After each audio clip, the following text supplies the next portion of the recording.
আমি চাই এরকম একটা ঘটনা ঘটুক, আমি চাই শিরিন দিদির সংসারটা ভেঙে যাক। তাই এখানে আমি দাঁড়িয়ে আছি, কিছুই বলছি না মুখে। আমার না ওই শাঁখের করাতের মতো অবস্থা হয়েছে, এদিকে গেলেও কাটে ওদিকে গেলেও কাটে। না না না, শোনো পিকলু, শিরিন আমার বাড়ির লক্ষ্মী, তুমি ওকে এইভাবে ওর মায়ের কাছে চলে যেতে বলতে পারো না। তা পারি না মাম্মা, ঠিকই। আইন অনুযায়ী আমি ওকে বলতেও পারি না যে তুমি এই বাড়ির থেকে বেরিয়ে যাও, কিন্তু আমি ওর সঙ্গে থাকবো কি থাকবো না এই ব্যাপারে আমাকে কেউ জোর করতে পারে না, নোবডি। ও যদি মনে হয় হ্যাঁ ও এই সমস্ত কিছু করে থাকবে, থাকুক, আমি চলে যাবো আমার কাজের জায়গায়। আমার কোনো রকম পিছুটান নেই, আমি বেরিয়ে যাবো। আর তোমার বেবি, তার দায়িত্ব কে নেবে অনুজ?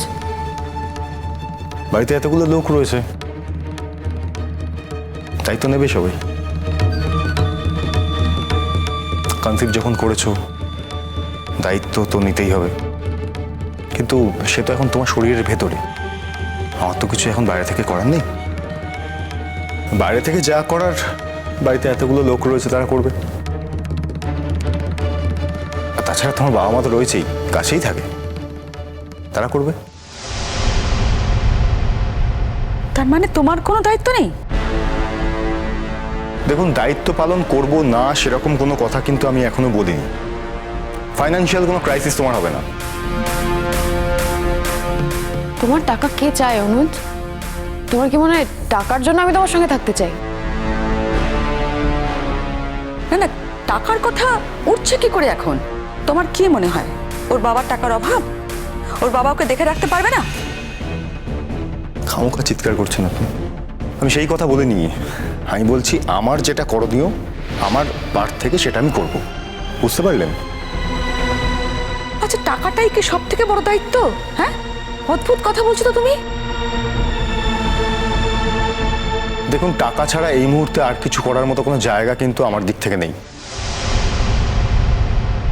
আপনি যদি বলেন যে কোনো রকম মানসিক শান্তি কিংবা অন্যরকম কোনো কথা, সেটা আমার পক্ষে সম্ভব নয়। দেখুন, যে মানসিক ভরসা এই মুহূর্তে আমার কাছ থেকে চাইবে সেটা আমার পক্ষে দেওয়া অসম্ভব। ওর প্রতি আমার এক বিন্দু আর কোনো মন নেই। যে এত বড় একটা অন্যায় করতে পারে, এরকম একটা কাজ করতে পারে, তাকে আর যাই হোক আমার স্ত্রী বলে আমি গ্রহণ তো করতে পারবোই না, কোনোভাবে মানতেও পারবো না। ক্ষমা করবেন আমাকে। এর জন্য যদি মনে হয় যে আপনারা কোর্টে গিয়ে আমার জন্য কোনো শাস্তির ব্যবস্থা করবেন, আপনারা ওয়েলকাম, ইউ ক্যান ডু ইট।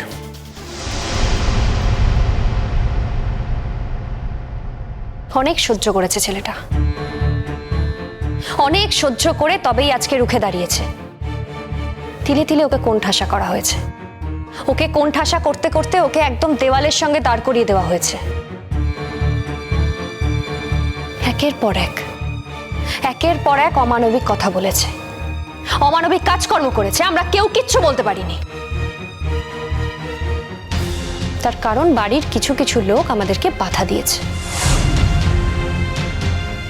এই পার্টিকুলার কিছু কিছু লোক আমাদেরকে বলতে দেয়নি। তারা এত অনুগত ছিল শিরিনের প্রতি। কি হলো এবার?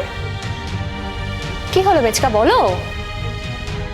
তোমাদের আনুগত্যের দাম দিল শিরিন? আজকে তুমি অন্তত খুলে বলো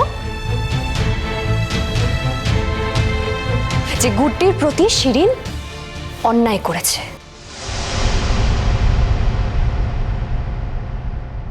আশ্চর্য, সব কথা মুখে বললেই কি বলা হয়? কিছু কিছু কথা সেগুলো কি মনের ভেতরেও থাকে না? কেন? যখন অন্যায় করবে তখন তার কথাগুলো জোরে জোরে বলা হবে। গুড্ডি যখন অন্যায় করবে না তখন মিথ্যে অন্যায়টাকে মুখে মুখে জোরে জোরে করে বলা হবে। আর যে সত্যিকারের অন্যায় করলো তার কথাগুলো বলার জন্য কেউ থাকবে না। এটা তো হতে পারে না। তুমি তো আছো মিঠিদি, চিৎকার করে গলা ফাটাচ্ছ। আচ্ছা, তোমার এক্স্যাক্টলি কি মনে হয় বলো তো? মানে এখন তো যুধাজিতের সাথে গুড্ডির বিয়ে হয়ে গেছে, না তোমরা কি এখনো চেষ্টা করছো যে গুড্ডি আবার অনুজের জীবনে এসে অনুজের সাথে নতুন করে ঘর সংসার করবে? আমি পুতুল নই শিরিন দিদি, শাটেল কখন নই। আমাকে যে যেদিকে ছুড়ে দেবে আমি সেদিকেই চলে যাবো, এরকম মেয়ে আমি নই। তুমি কিন্তু আবার আমাকে অসম্মান করছো, আর এবার শুধু আমাকে একা নয়, তুমি আমার সঙ্গে যুদাজিৎকে অসম্মান করছো। Let them do it. আমাদের কিছু যায় আসে না, আমরা জানি আমরা কি। আমার মনে হয় আমরা এ বাড়ি ছেড়ে চলে গেলেই সমস্ত সমস্যার সমাধান হয়ে যাবে।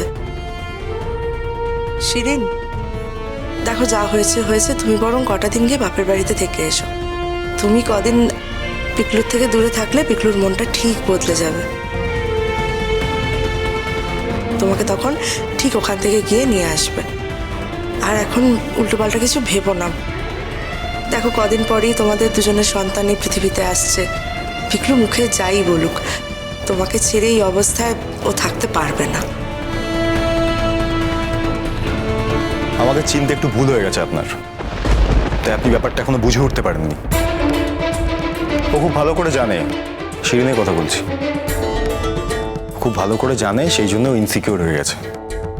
এটা খুব ভালো করে এখন বুঝতে পারছে এবারে আমাকে কেউ আর ফেরাতে পারবে না, ইনফ্যাক্ট এমনকি গুড্ডিও না।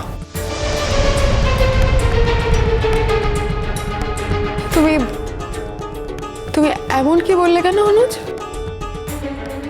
কারণ তুমি এটা খুব ভালো করে জানো, যদি আমাকে কেউ এই মুহূর্তে আবার ফেরাতে পারতো সেটা একমাত্র গুড্ডি। কিন্তু আমি তোমাকে বলছি এবার এটা গুড্ডির হাতের বাইরে চলে গেছে। এবার গুড্ডি বললেও কিছু হবে না। এটা একান্তই আমার নিজের সঙ্গে নিজের বোঝাপড়ার জায়গা, তাই এক্ষেত্রে আমাকে আর কেউ কোনোভাবে মোবিলাইজড করতে পারবে না। তুমি তাহলে কি ঠিক করলে পিকলু, যে তুমি শিরিনের সঙ্গে সংসার করবে না? সংসার? মামাম, সংসারটা হয় কিভাবে? বিশ্বাস থেকে। যাকে বিশ্বাসই করি না সংসার কি করব? কিছু মনে করবেন না, একটা কথা বলছি। আপনি তো নিজেই শিরিন দিদির খাওয়া দাওয়া সব দিকেই নজর রাখছিলেন। বাচ্চার জন্য যে স্পেশাল টেক কেয়ারটা দরকার আপনি সেসবও বলছিলেন। একলা হোমায় সবটা মিলিয়ে যেতে পারে? হ্যাঁ পারে, সুন্দর করে পারে। এটা ঘটনার উপর ডিপেন্ড করে।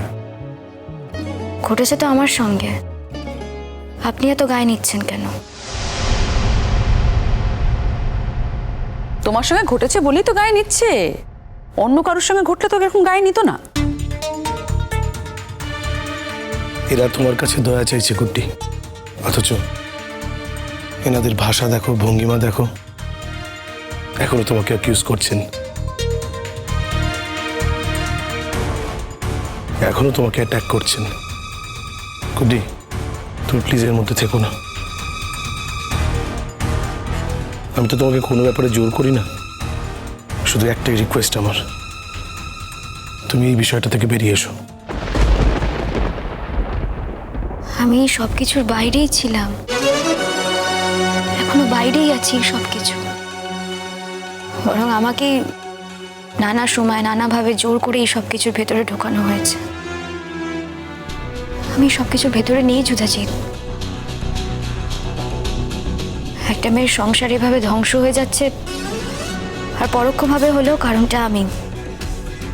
তাই আমি রিকোয়েস্ট করছিলাম স্যারের কাছে, এটুকুই, এর থেকে বেশি আর কিছু নয়। অত সহজে কিন্তু আমি তোমাকে ডিভোর্স দেবো না অনুজ। তো কি বললাম ডিভোর্স চাই? আমি এই মুহূর্তে কিছুই চাইছি না। তুমি যে আমাকে ডিভোর্স দেবে না আমি সেটাও খুব ভালো করে জানি। আমি ডিভোর্স চাইছিও না এই মুহূর্তে। আমি যে তোমার সঙ্গে থাকবো না এটাই অনেক বড় ব্যাপার আমার কাছে। আমি আর তোমার সঙ্গে থাকবো না। আসলে আমি তোমাকে ডিভোর্স করে অন্য কাউকে এখন বিয়ে করতে যাচ্ছি এরকম কোনো ব্যাপার নেই, তুমিও খুব ভালো করে জানো। তা তোমার যদি মনে হয় দেবে না দেবে না দেবে, কিছু যায় আসে না।